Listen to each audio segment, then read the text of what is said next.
آداب زندگی۔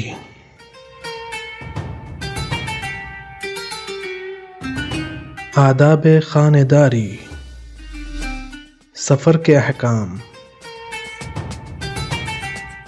لباس کے آداب اور بھی دیگر آداب جاننے کے لیے دیکھیے تہذیب الاسلام۔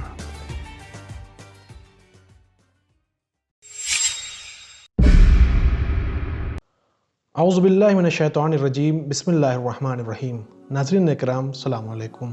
ایک مرتبہ پھر تہذیب الاسلام کے اس نئے ایپیسوڈ میں آپ سب کو خوش آمدید کہتے ہیں۔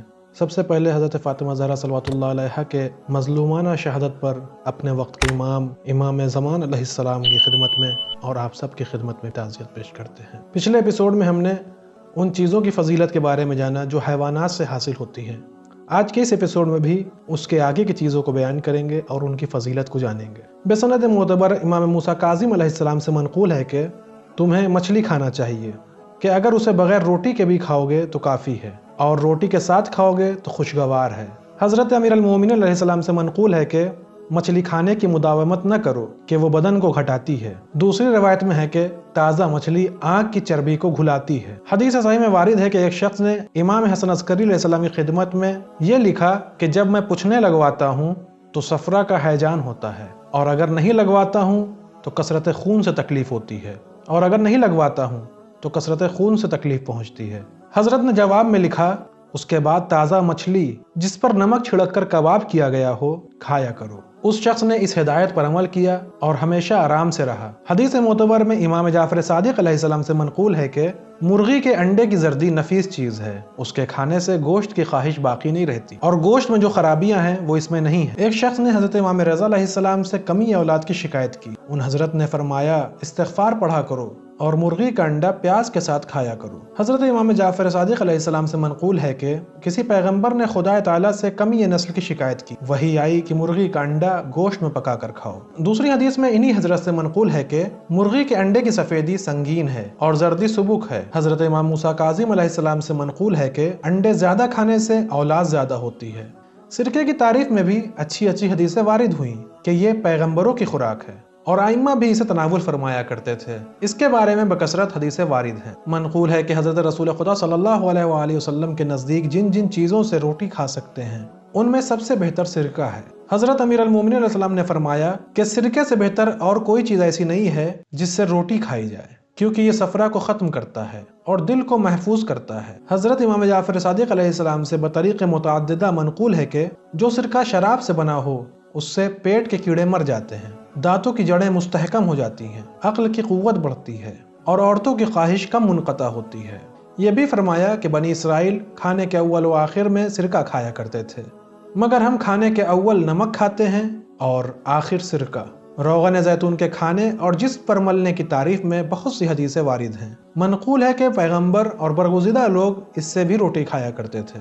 اسی طرح میوہ زیتون کی تعریف میں بہت سی حدیثیں وارد ہیں۔ چنانچہ منقول ہے کہ وہ جسم سے زہریلی ہواؤں کو خارج کر دیتا ہے۔ کئی سندوں سے ائمہ طاہرین علیہ السلام سے منقول ہے کہ شہد سے بہتر کوئی چیز نہیں جسے مریض شفا پانے کے لیے استعمال کریں، کیونکہ وہ ہر درد کے لیے شفا ہے۔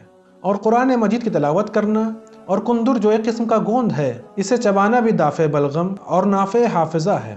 شکر کی تعریف میں بھی بہت سی حدیثیں وارد ہیں، اور مراد شکر سے یا مصری ہے یا قند ہے یا نقل وغیرہ کی قسم جو شکر سے بنتے ہیں۔ منقول ہے کہ امام موسیٰ کاظم علیہ السلام سوتے وقت مٹھاس تناول فرمایا کرتے تھے۔ یہ بھی منقول ہے کہ شکر ہر طرح سے نافع ہے اور دافع بلغم ہے۔ ایک روایت میں وارد ہے کہ اگر کسی کے پاس 1000 درہم کے سوا کچھ نہ ہو اور وہ سب کی شکر خرید لے تو بھی اس کا شمار مسرفین میں نہ ہوگا۔ گھی کی تعریف میں بھی بہت سی حدیث آئی ہے، خصوصاً گائے کا گھی کہ وہ شفا ہے، اور ضعیف آدمیوں کے لیے جن کا سن 50 برس یا اس سے متجاوز ہو گیا ہو گھی کھانے کی ممانعت آئی ہے۔ منقول ہے کہ گائے کا گھی شفا ہے۔ حدیث معتبر میں وارد ہے کہ حضرت رسول خدا صلی اللہ علیہ وآلہ وسلم جس وقت کوئی چیز کھاتے یا پیتے تھے یہ ارشاد فرمایا کرتے تھے، اللہم بارک لنا فیہ وابدل لنا خیرا منہ، یا اللہ ہمیں اس مچھلی میں برکت دے اور اس کے عوض اس سے بہتر ہمیں عطا فرما۔ جب دودھ پیتے تھے تو یہ ارشاد فرماتے تھے، اللہم بارک لنا فیہ وزدنا منہ، اے خدا ہمارے لیے اس میں برکت دے اور اس سے زیادہ ہمیں عطا فرما۔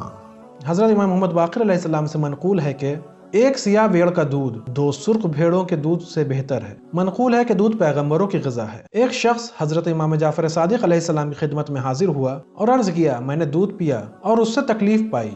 حضرت نے فرمایا کہ دودھ سے تو کوئی آزار نہیں پہنچتا، مگر تو نے کوئی دوسری چیز اس کے ساتھ کھائی ہوگی جس سے تکلیف ہوئی۔ ایک اور شخص نے انہی حضرت سے ضعف بدن کی شکایت کی۔ آپ نے فرمایا کہ دودھ پیا کر کہ اس سے گوشت پیدا ہوتا ہے اور ہڈیاں مضبوط ہوتی ہیں۔ حضرت امام موسیٰ کاظم علیہ السلام نے فرمایا کہ جس شخص کا نطفہ متغیر ہو جائے، یعنی اس سے اولاد پیدا نہ ہوتی ہو، اس کو چاہیے دودھ میں شہد ملا کر پیے، بسند معتبر جو صحت کے درجے تک پہنچتی ہے۔ حضرت رسول خدا صلی اللہ علیہ وسلم سے منقول ہے کہ تمہیں گائے کا دودھ پینا چاہیے کہ وہ ہر طرح کی گھاس کھاتی ہے اور اس کے دودھ میں ہر بوٹی کی خاصیت موجود ہے۔ حضرت امیر المومنین علیہ السلام نے فرمایا کہ گائے کا دودھ دوا ہے۔ دوسری حدیث میں منقول ہے کہ فساد معدہ کے واسطے نافع ہے۔ دوسری روایت میں منقول ہے کہ اونٹ کا دودھ تمام امراض کے واسطے شفا ہے۔ حدیث معتبر میں امام موسیٰ کاظم علیہ السلام سے منقول ہے کہ جو شخص یہ چاہے کہ چھاچھ یا مٹھاس اسے تکلیف نہ دے، اسے لازم ہے کہ پنیر کے ساتھ پیا کرے۔ حضرت امام محمد باقر علیہ السلام نے فرمایا کہ مجھے پنیر پسند ہے۔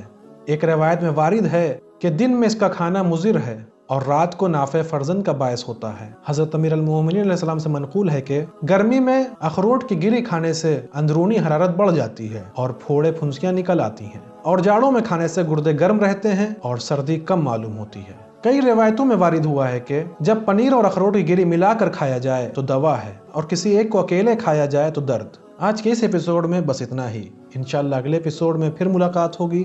تب تک کے لیے شکریہ۔ خدا حافظ۔ سدرة المنتهى